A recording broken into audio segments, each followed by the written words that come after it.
امریکہ سے زناٹے دار تھپڑ کھانے کے بعد اسرائیل نے امریکہ سے تعلق توڑنے کا فیصلہ کر لیا ہے اور نتن یاہو نے دو ٹوک الفاظ میں یہ فیصلہ سنا دیا ہے کہ اب تل اویو اور واشنگٹن کے درمیان دوریاں بڑھیں گی اور ہم اس سے جان چھڑانے کی کوشش کریں گے۔ میرا نام اظہر علی خان ہے اور آپ دیکھ رہے ہیں آج کی بات۔ امریکہ بہت عرصے سے کوشش کر رہا تھا اور دیکھ رہا تھا کہ نتن یاہو مسلسل پیٹھ پہ وار کر رہا ہے، مسلسل سینے پہ وار کر رہا ہے ڈونلڈ ٹرمپ کے، اور مسلسل امریکہ کو جنگ میں جھونکے ہوئے ہے، خود بہت سے فائدے اٹھا رہا ہے، خود اپنے نقصانات نہیں کرا رہا، لیکن امریکہ کو مسلسل انگیج کر کے رکھا ہوا ہے مشرق وسطیٰ میں، اور ہر تھپڑ جو پڑ رہا تھا ایران سے وہ امریکہ کو پڑ رہا تھا اور اس کے اتحادیوں کو پڑ رہا تھا، اور نتن یاہو پیچھے بیٹھ کر تالیاں بجاتا تھا، فائدے سمیٹتا تھا اور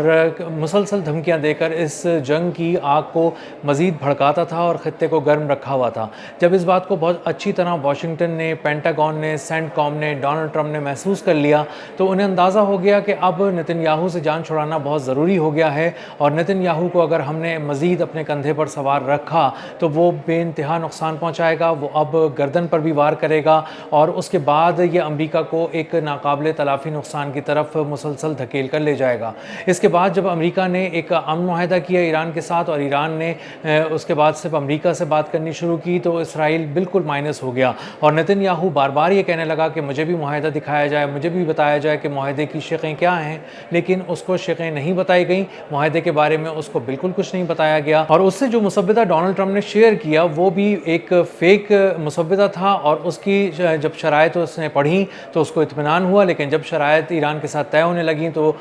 نتن یاہو کو اندازہ ہوا کہ اس کو جو پیش کیا گیا تھا مسودہ وہ تو بالکل ہی جعلی تھا اور اصل بات تو کچھ اور ہے، جس کے بعد اس کی تشویش بڑھ گئی اور اس نے احتجاج کرنا شروع کیا، لیکن اس احتجاج پر نہ ثالثوں نے کان دھرے، نہ ایران نے کان دھرے اور نہ ہی واشنگٹن نے لفٹ کرائی، اور اس کے بعد نتن یاہو دنیا میں اکیلا ہو گیا، سفارتی طور پہ اس کی تنہائی بہت بڑھ گئی، اور اس کے بعد اس کو اندازہ ہو گیا کہ اب امریکہ میں اس کی دال نہیں گلنے والی۔ اسی لیے آج جب وہ فوجیوں سے خطاب کرنے کے لیے پہنچا تو اس نے IDF کے جو ریزرو فوجی تھے ان سے خطاب کیا، اور وہاں پر اس نے اپنے اسرائیلی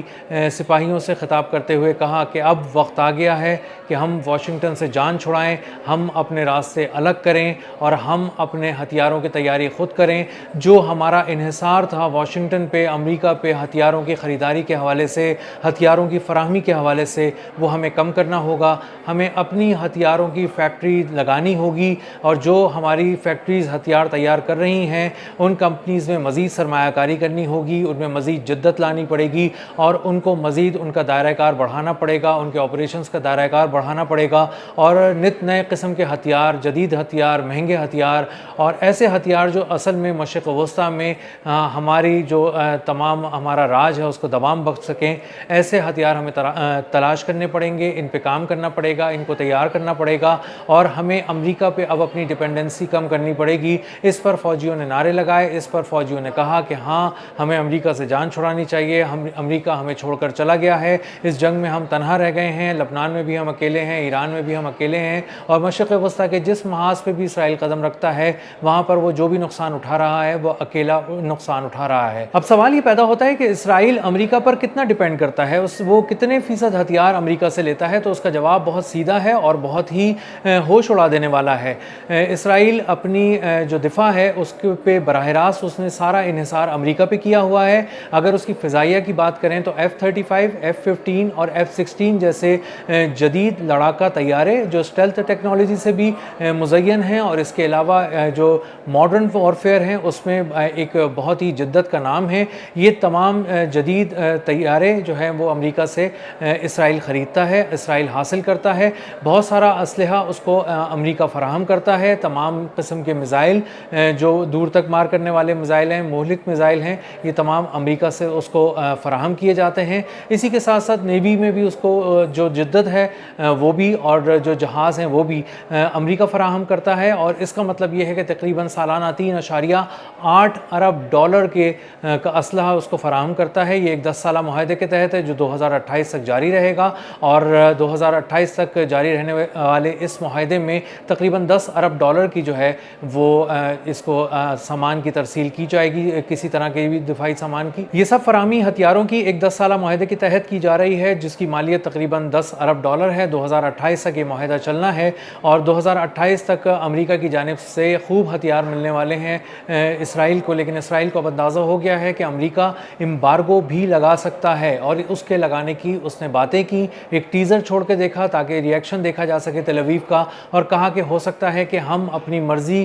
کے موقع پر ہتھیار دیں اسرائیل کو، اور ہو سکتا ہے کہ کچھ امبارگوز لگا دیے جائیں، اور کہا جائے کہ کسی وقت اگر ہم سمجھتے ہیں کہ اسلحہ اور ہتھیار اسرائیل کو نہیں دینے تو ہم اس کی ترسیل کو، اس کی فراہمی کو روک سکیں۔ اس کے بعد اسرائیل کی جو آرمی ہے اس میں سنسنی کی لہر دوڑ گئی، اور اس کو اندازہ ہو گیا کہ جتنا طاقتور وہ خود کو سمجھتی تھی اتنی تھی نہیں، اور جتنا وہ تمام ممالک پہ روب جمایا کرتے تھے مشرق وسطیٰ کے کہ ہم آگے آ جائیں گے اور فارورڈ پوسٹ پہ جا کے قبضے کریں گے، آگے بڑھ کر حملے کریں گے، اور ہماری اب پہنچ جو ہے وہ ترکیہ تک پہنچ چکی ہے، تو یہ ساری باتیں جو تھیں وہ ڈرانے کے لیے تھیں، اور اصل میں پیچھے سے ہتھیار ہی جب ان کو اویلیبل نہیں ہوں گے، وہ سپلائیز ہی نہیں آ رہی ہوں گی، تو وہ کس سے جا کے لڑیں گے، کیسے لڑیں گے، اور کس طرح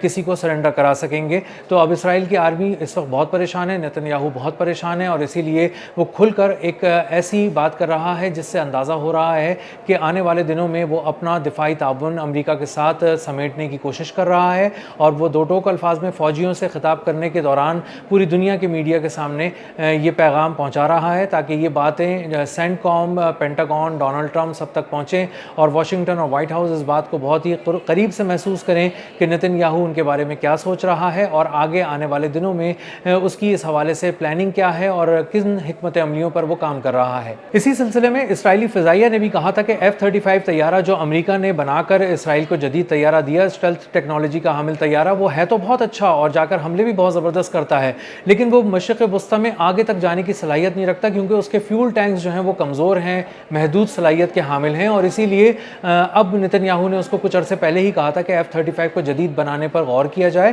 اس پہ کام شروع کیا جائے، اور اس کے فیول ٹینکس کو اتنا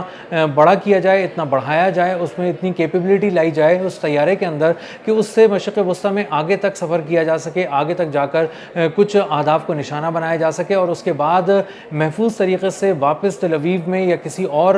جو اسرائیلی ایئرپورٹ ہے اس پہ آ کے لینڈ کیا جائے کامیابی سے، اور اس دوران اس کو کسی طرح کے بھی کسی چیلنج کا سامنا نہ کرنا پڑ سکے۔ تو اصل میں اسرائیل مشرق وسطیٰ کا محاذ اگلے 15 سال تک گرم رکھنا چاہتا ہے، اور اس کو اندازہ ہو گیا ہے کہ اگر اس نے امریکی ہتھیاروں پر مزید انحصار کیا اور اگلے 30 سال تک مشرق وسطیٰ کو جو جنگ کی آگ میں جھونکنے کی پلاننگ کر رہا ہے، وہ پلاننگ اس طرح تو پوری نہیں ہونے والی، اس کو پیسہ بھی چاہیے، اس کو ہتھیار بھی چاہیے، جدید ہتھیار چاہیے، مقامی طور پہ تیار ہونے والے ہتھیار چاہیے، اور ایسے ہتھیار چاہیے جو مشرق وسطیٰ میں دور تک مار کر سکیں، دور تک پہنچ سکیں، دور تک اہداف کو نشانہ بنا سکیں، اور وہ امریکہ کی مدد کے بغیر جنگ لڑے۔ تو اب اسرائیل امریکہ کی مدد کے بغیر، اس کے ہتھیاروں کے بغیر جنگ لڑنے کی بات کر رہا ہے۔ یہ ایک بہت بڑی دڑاڑ ہے جو دفاعی